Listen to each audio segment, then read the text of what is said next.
that they can of watching the old guys. We're trying to set a good example, letting them know that we're here to help them if they need help.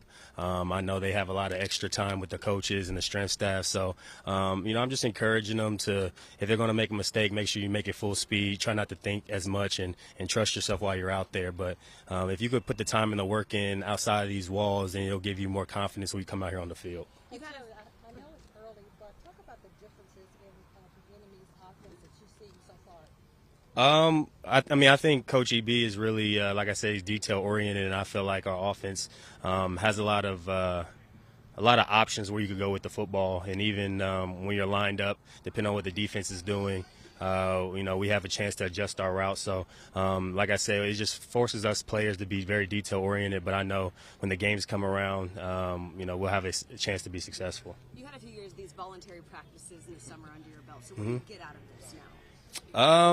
For me, the last few years I wasn't here last year, but for me, it's like new quarterback. I've been adjusting to that, so you got to get ready for that each year. But a new system as well. So I kind of still have a day one approach, but you're just getting back in the swing of things, really. Even for myself, this is a good time to really focus on things you want to improve on, really try to reinforce good habits now. So when we get to the fall and you get to the games, then those habits that you produce now are kind of like second nature. So for myself, you just try to take a day one approach with my ball skills, with the top ends of my routes, and trying to be the best leader that I can. Terry, what's been your impression of Sam so far, and just what progress he's made from even the end of the season? Yeah, I think Sam has always had a quiet poise about him. He's a really smart player and quarterback.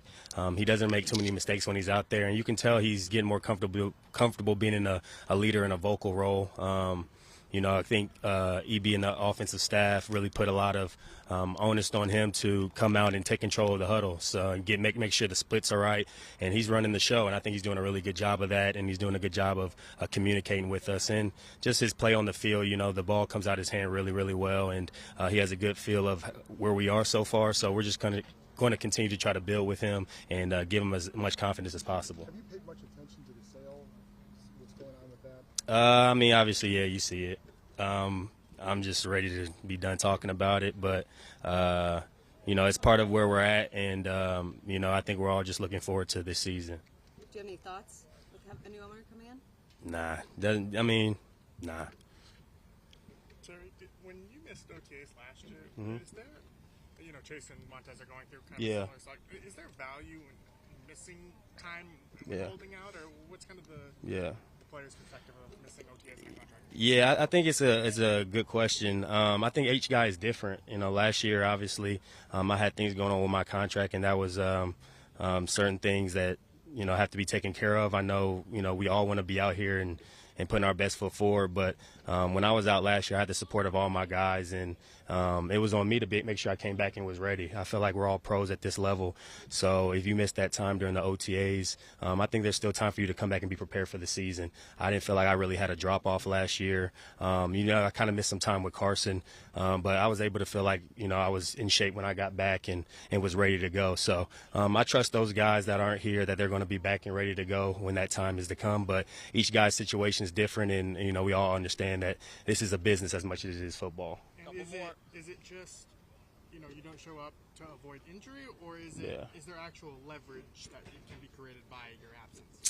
I don't know if there's much leverage, but I think some guys in contract situations, if you don't have a contract or a solidified future, you possibly come out here and get hurt, and that could put your future in jeopardy. That's just what it is. But I think the guys that come out here and participate, you give it your all. Like, I'm out here giving my all. I know our other guys are out here giving our all, and as a team, we support the guys that aren't here, whatever reason that is, and we trust that they're going to continue to be pros like they've been and come back ready when they're ready. Speaking of injuries, Amani Rogers going down.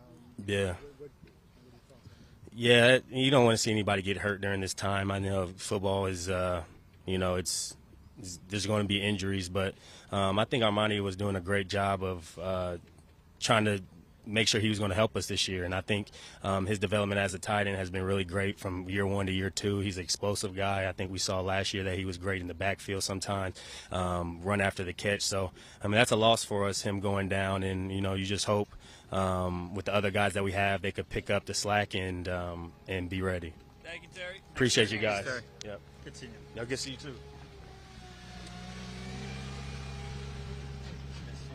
I thought so. Those are really good questions.